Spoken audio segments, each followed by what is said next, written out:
आज सुबह राजस्थान के खाटू श्याम दरबार में ऐसा चमत्कार हुआ जिसे देखकर श्रद्धालुओं की रूह कांप गई और कई की आंखों से आश्चर्य के आंसू छलक पड़े। आप सोच भी नहीं सकते, जब सुबह का उजाला अभी थमा ही नहीं था तभी वहां कुछ ऐसा हुआ कि लोग खुद को संभाल नहीं पाए। क्या सच में वह दिव्य शक्ति मौन हो गई थी या फिर किसी ने अदृश्य ऊर्जा का प्रदर्शन किया? क्या यह सिर्फ मंदिर का पवित्र माहौल था या वास्तव में भगवान खाटू श्याम ने अपने भक्तों को एक अलौकिक संकेत भेजा? दोस्तों, आज हम आपको ले चलेंगे उस अनकही कहानी और चौंकाने वाले वाक्य के बीच जो हर इंसान को विश्वास करने पर मजबूर कर दे कि यहाँ कुछ असाधारण हुआ है। राजस्थान के सीकर जिले में बसा खाटू श्याम जी का धाम भक्तों के लिए केवल एक मंदिर नहीं बल्कि विश्वास का ऐसा दरबार है जहां हर कोई अपनी पीड़ा, चिंता और बोझ को बाबा के चरणों में रखकर सुकून पाता है। कहते हैं कि यहां पहुंचने वाला भक्त खाली हाथ नहीं लौटता।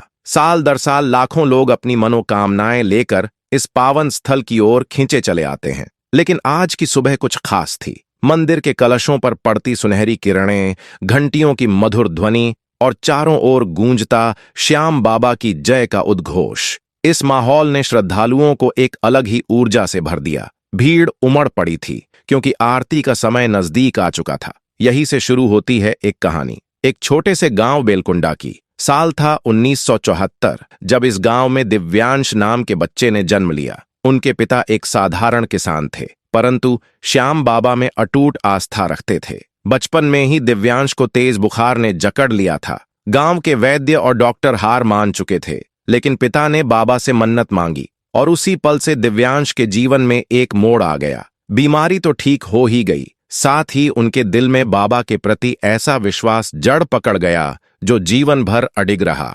बचपन से ही पढ़ाई में औसत रहने वाला दिव्यांश मेहनती और ईमानदार स्वभाव का था। 21 वर्ष की आयु में उसकी शादी नव्या से हुई, जो स्वयं भी श्याम बाबा की अनन्य भक्त थी। दोनों का जीवन साधारण मगर संतोषपूर्ण था। बेटा अहान, जो शहर में पढ़ाई करता था, और बेटी समीरा, जो गांव के स्कूल में पढ़ती थी, उनके छोटे से संसार को पूरा करते थे। सब कुछ सामान्य चल रहा था, लेकिन साल 2017 ने उनका जीवन हिला दिया।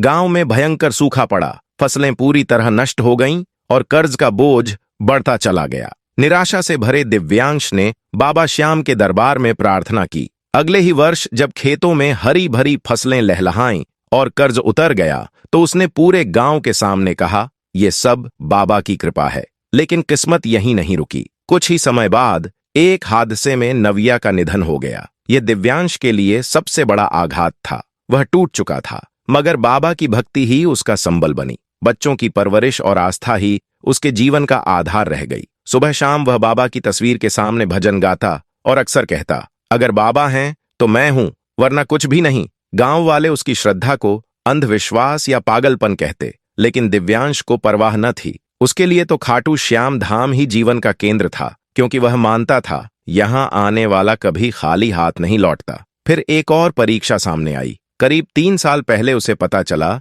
कि वह कैंसर से पीड़ित है। डॉक्टरों ने हाथ खड़े कर दिए। ज्यादा समय नहीं बचा। कीमोथेरेपी के पैसे नहीं थे तो वह हकीम की जड़ी बूटियों से ही इलाज करने लगा। दर्द और तकलीफ के बीच भी उसके होठों पर एक ही प्रार्थना रहती, बाबा, अगर तेरी मर्जी होगी तो सब अच्छा हो जाएगा। कमजोरी बढ़ चुकी थी, मगर उसकी आस्था अडिग रही। गांव वाले उसे ताने मारते, हंसते, मगर वह हर महीने खाटू श्याम दरबार की यात्रा पर निकल पड़ता, अक्सर पैदल ही। इस बार शरीर बिल्कुल जवाब दे रहा था, लेकिन उसने मन ही मन ठान लिया था, यह यात्रा मेरी आखिरी नहीं होगी। एक रात दिव्यांश गहरी नींद में था, तभी उसे एक अजीब सपना आया। सपने में चारों ओर एक नीली आभा फैली हुई थी और उसी प्रकाश से एक अलौकिक आकृति प्रकट हुई। स्वयं श्याम बाबा। उनका स्वरूप मानो जीवित मूर्ति जैसा था, तेज और करुणामय। उन्होंने दिव्यांश से कहा, कल सुबह मेरे दरबार आना, तेरी रक्षा मैं स्वयं करूंगा। जैसे ही नींद टूटी, दिव्यांश का शरीर पसीने से तर था।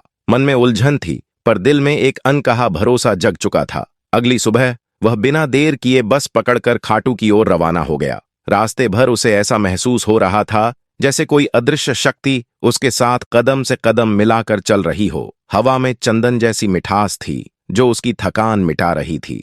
जब मंदिर के ऊंचे शिखर उसकी आंखों के सामने आए तो उसकी पलकों से आंसू बह निकले। सामने बाबा श्याम की भव्य प्रतिमा थी और चारों ओर गूंज रहा था, जय श्री श्याम, खाटू वाले बाबा की जय। उस दिन दरबार में अमावस्या का विशेष आयोजन था।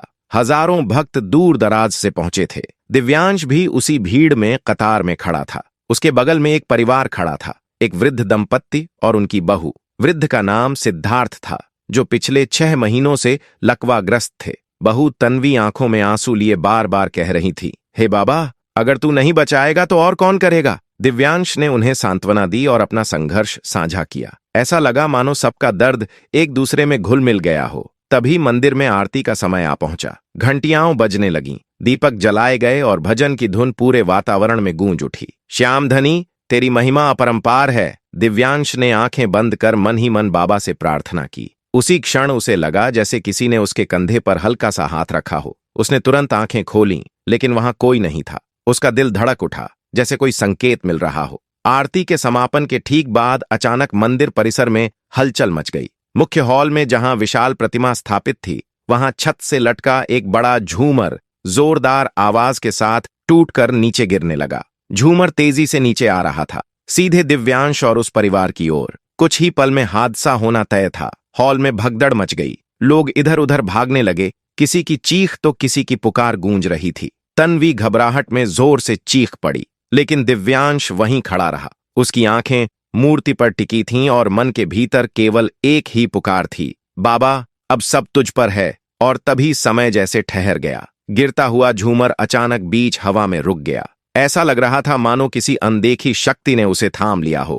पूरा हॉल सन्नाटे में बदल गया। पुजारी के हाथ से घंटी छूटकर जमीन पर गिर गई और उसकी गूंज चारों ओर फैल गई। कुछ क्षण बाद वह भारी झूमर धीरे धीरे नीचे उतरा और जमीन पर इस तरह टिक गया जैसे किसी ने बहुत सलीके से रख दिया हो। दिव्यांश ने कांपते हाथों से अपनी आंखें खोलीं और देखा, मूर्ति के सामने हल्की नीली आभा लहरा रही थी। उसे लगा जैसे स्वयं श्याम बाबा वहां प्रकट हैं। यह दृश्य केवल उसी की आंखों को दिखाई दे रहा था। बाकी लोग बस हैरान थे और सोच रहे थे कि शायद कोई अजीब संयोग या हवा का असर है। भीड़ में खलबली मच गई। कोई महिला बेहोश हो गई, कोई जोर से चिल्लाया, चमत्कार! ये तो श्याम बाबा का चमत्कार है। कई श्रद्धालुओं ने अपने मोबाइल निकाल लिए और वीडियो रिकॉर्ड करने लगे।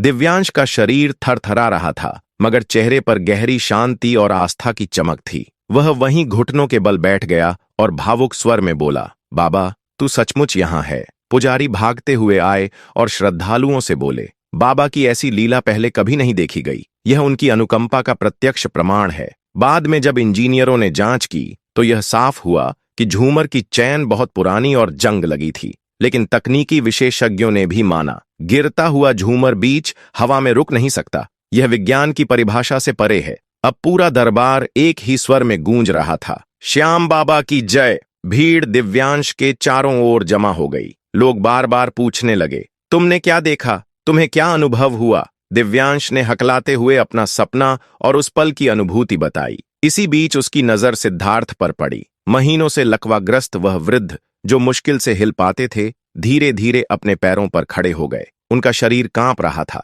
पर अगले ही पल वह कुछ कदम चलने लगे। सारे श्रद्धालु दंग रह गए। चारों ओर से जयकारे फूट पड़े। तन्वी जमीन पर बैठ गई और रोते रोते केवल यही दोहराती रही, बाबा ने कृपा की, बाबा ने चमत्कार किया। भीड़ में खड़ी एक और महिला थी, तारिणी। बरसों से मां बनने की आस में मंदिर आई थी। उसी क्षण उसे भीतर अजीब सी हलचल महसूस हुई। कुछ ही समय बाद डॉक्टरों ने पुष्टि की कि वह गर्भवती थी। वहीं पास खड़ा एक युवा, जो लंबे समय से बेरोजगार था, उसी दिन अचानक उसे नौकरी का कॉल आ गया। मानो बाबा ने उसकी पुकार सुन ली हो। सैकड़ों श्रद्धालु जो वहां मौजूद थे, अपने अपने अनुभव बताने लगे। किसी बुजुर्ग अम्मा की खोई हुई नजर लौट आई, किसी बच्चे का तेज बुखार उतर गया। ऐसा लग रहा था जैसे बाबा ने सामूहिक रूप से सबकी झोली खुशियों से भर दी हो। लोग एक स्वर में कह रहे थे, आज बाबा साक्षात प्रकट हुए हैं। मीडिया की नजर भी इस चमत्कार पर गई। खबरें चैनलों और अखबारों तक पहुंची।